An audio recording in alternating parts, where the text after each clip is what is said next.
Olá, olá, minha gente! E aí, graça e a paz? Bom dia, boa tarde, boa noite. Eu não sei a hora que você está fazendo esse devocional, essa leitura, mas aqui estamos, firmes e fortes, na nossa leitura dos Evangelhos em 40 dias. Chegamos na metade, gente! E aí, que coisa boa, hein? Hoje leremos o nosso 20º dia, Lucas 3 e 4. Espero que você esteja aproveitando bastante esse tempo. Estamos lendo os Evangelhos. Já disse para vocês, vou repetir. São 4 evangelhos, Mateus, Marcos, Lucas e João, cada um deles com a ênfase em Cristo, para apresentar Cristo de uma maneira. Mateus, já vimos que apresenta Jesus como o Messias, o ungido, o prometido de Deus. É o livro que mais trata de profecias do Antigo Testamento e que confirma com a chegada de Jesus, o Messias. Marcos apresenta Jesus como o servo, aquele que atua operando milagres, um Jesus ativo. Lucas apresenta já Jesus como homem perfeito. Nós vemos aqui entrando agora na história de Jesus como aquele que se compadece, que chora, que atua, que cura, que olha para aqueles mais necessitados.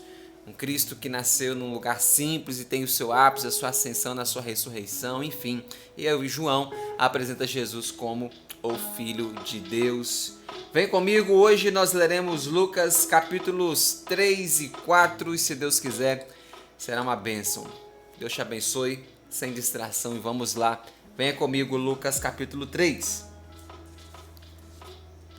João, filho de Zacarias, cresceu, tornou-se adulto e, chamado pelo Deus Eterno, começou a sua missão no ano 29 da era cristã.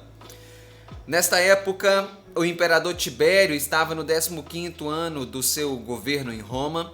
Pôncio Pilatos era o governador da Judéia, cargo que ocupava desde o ano 26 da era cristã. E na Galiléia, desde o ano 4 da era cristã, o governo era chefiado por Herodes Antipas, filho de Herodes o Grande.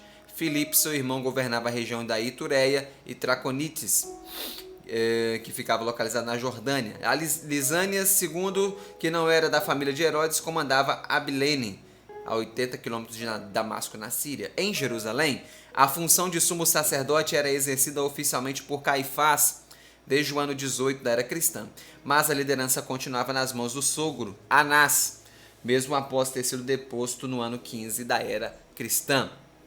João morava no deserto, de onde viajava por toda a região, tanto de um lado como para o outro do Rio Jordão.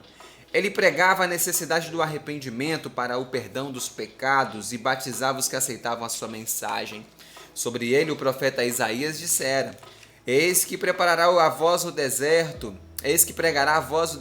preparem-se para receber o Deus Eterno. Arrependam-se dos seus pecados, quando o Salvador chegar, ele completará o que falta, para que a verdade fique clara para todos. Todas as necessidades serão supridas, todas as dificuldades serão vencidas, para que a humanidade possa reconhecer o enviado pelo Deus Eterno para a salvação de todos os seres humanos.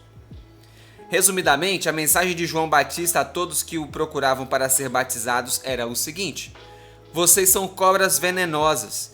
Vocês acham que podem escapar do julgamento divino? Não podem.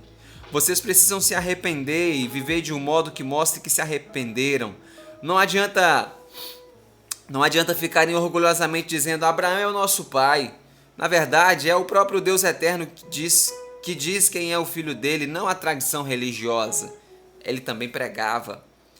Para que serve uma árvore frutífera? Para dar frutos. Se não os der, a árvore será cortada e usada como lenha no fogo. Preparem-se, o julgamento vai começar. Ao ouvir a mensagem de João Batista, as pessoas perguntavam: como demonstraremos que nos arrependemos? Então João Batista os ensinava: é simples, meus irmãos. Quem tiver 2 mudas de roupa, fique com uma, e doe a outra para quem não tem nenhuma. Quem tiver comida, distribua para quem não tem. Até os funcionários públicos encarregados de arrecadar impostos procuravam por João Batista: Mestre João, e quanto a nós, como devemos agir? João Batista respondia sem rodeios: só cobrem os impostos realmente devidos, sem nada aumentar. Os militares também vinham ao seu encontro. Tem algo para nos dizer também, mestre? João Batista sempre tinha uma boa aplicação na ponta da língua. Não sejam prepotentes. Não produzam boletins de ocorrências que não aconteceram. Fantástico isso. Não subornem ninguém. vivam com o salário que recebem. Parece que é de hoje, mas já era mais de 2000 anos atrás. As pessoas ficavam tão impressionadas que algumas passaram a achar que João Batista fosse o próprio Cristo, há muito tempo esperado. Ele, no entanto, negava essa possibilidade. Eu batizo com água, mas está para chegar o Cristo, que é mais poderoso que eu. Eu não sou digno sequer de carregar a mala dele, eu estou muito aquém. O Cristo batizará vocês não apenas com água, mas com fogo, no poder do Espírito Santo. E João Batista pregava ainda: o Cristo conhece profundamente as pessoas. Quando vier, ele reconhecerá quem realmente crê e quem não crê. Assim, diante dele, as pessoas terão de tomar decisões e decisões de valor eterno. Com essas e outras palavras, João Batista pregava o evangelho a todos corajosamente. Ele pagaria um alto preço por isso. Como parte da sua pregação, ele criticava publicamente um dos herdeiros de Herodes, o Grande. O nome desse herdeiro era Herodes Antipas, que governava a Galiléia. João Batista o reprovava por ter tido um caso extraconjugal e depois de ter se casado com a sua cunhada Herodias, esposa do seu meio-irmão Filipe, governador da Itureia. Por essa razão, o perverso Herodes Antipas chegaria ao ponto de mandar prender João Batista pouco depois. Misturado entre as pessoas que se apresentavam para ser batizadas, Jesus também procurou por João Batista e foi por ele batizado. Ainda no Rio Jordão ele orou, e enquanto orava, o templo clareou completamente, e o Espírito Santo veio sobre ele voando como se fosse uma pomba. Em seguida, uma voz poderosa, voz celeste, foi ouvida: você é meu filho querido, você me dá muita alegria. Vimos aqui a manifestação da Trindade, Deus Pai, Deus Filho, Deus Espírito Santo. E depois de ter completado 30 anos, Jesus estava pronto para começar a sua missão. Todos o conheciam como sendo o filho de José. E então Lucas narra: eis a genealogia de Jesus. Diferentemente de Mateus, que começou com Davi e Abraão, aqui ele começa de José. José, Eli, Matate, Levi, Melqui, Janaí, José, Matatias, Amós, Naum, Esli, Nagai, Maate, Matatias, Semei, José. Jodá, Joanã, Reza, Zorobabel, Salatiel, Neri, Melqui, Adi, Cozã, Elmadã, Josué, Eliezer. Jorim, Matate, Levi, Simeão, Judá, José, Jonã, Eliaquim, Meleá, Mená, Matatá, Natã, Davi. Jessé, Obed, Boaz, Salá, Nasson. Aminadab, Abidim, Admin, Arni, Ezron, Pérez, Judá, Jacó, Isaac, Abraão, Terá, Naor, Serug, Hagaú, Faleque, Eber, Salá, Cainã, Arfaxade, Sem, Noé, Lameque, Metusalém, Enoque, Jared, Malalel, Cainã, Enos, Sete, Adão, Deus. E assim fechamos Lucas capítulo 3, vamos para Lucas capítulo 4. Depois do seu batismo, Jesus foi levado pelo Espírito Santo até o deserto da Judéia, perto do Rio Jordão. Nesse lugar, Jesus permaneceu 40 dias, e durante esse período em que nada comeu, foi tentado pelo diabo. Para tentar Jesus, o diabo disse: mostre-me que você é realmente o Filho de Deus e mande que algumas destas pedras virem pães.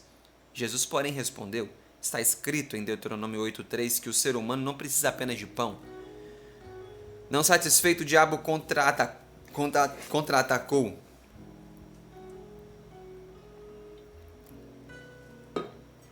Contra-atacou, levando Jesus para um lugar muito alto, de onde puderam ver claramente muitas cidades. Em seguida disse a Jesus: quero prometer algo a você. Todas essas cidades se tornarão suas propriedades e você as governará. Então estão todas nas minhas mãos e posso entregá-las a quem eu quiser.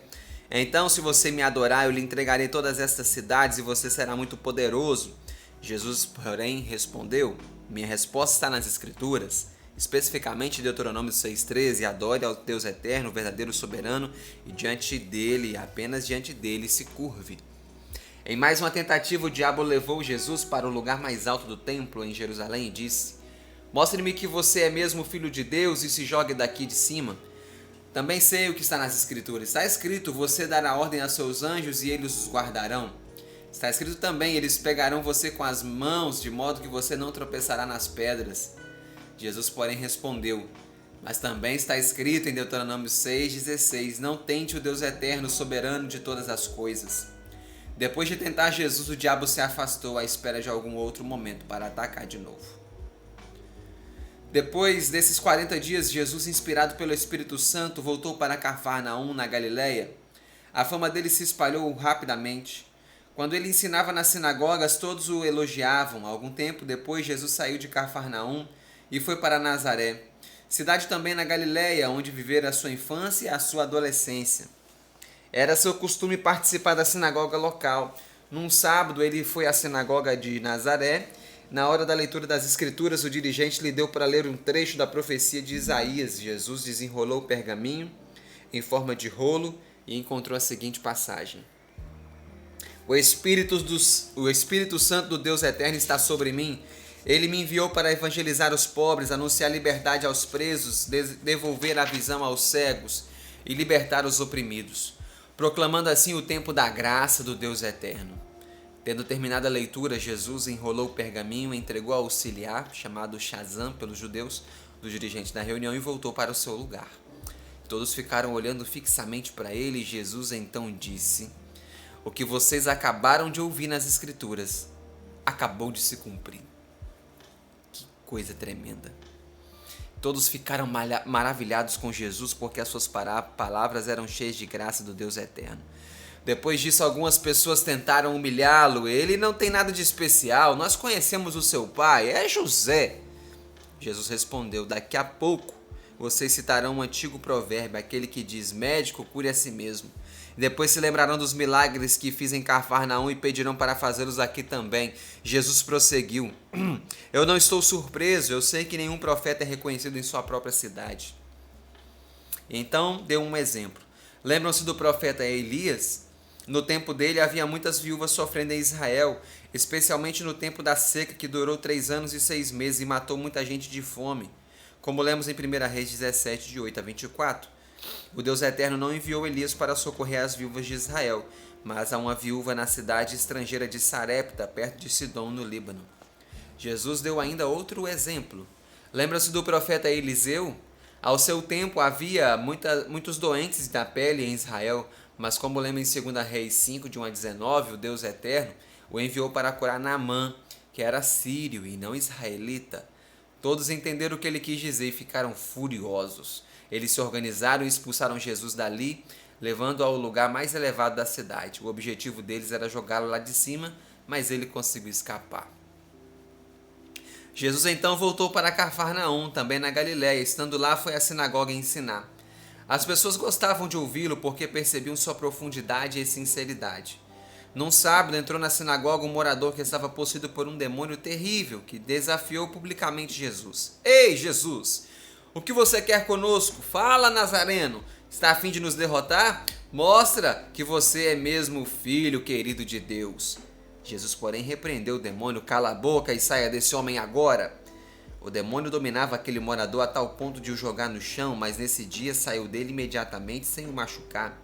E todos ficaram admirados e começaram a falar uns com os outros, até que um deles expressou a sua surpresa. O que é isso, gente?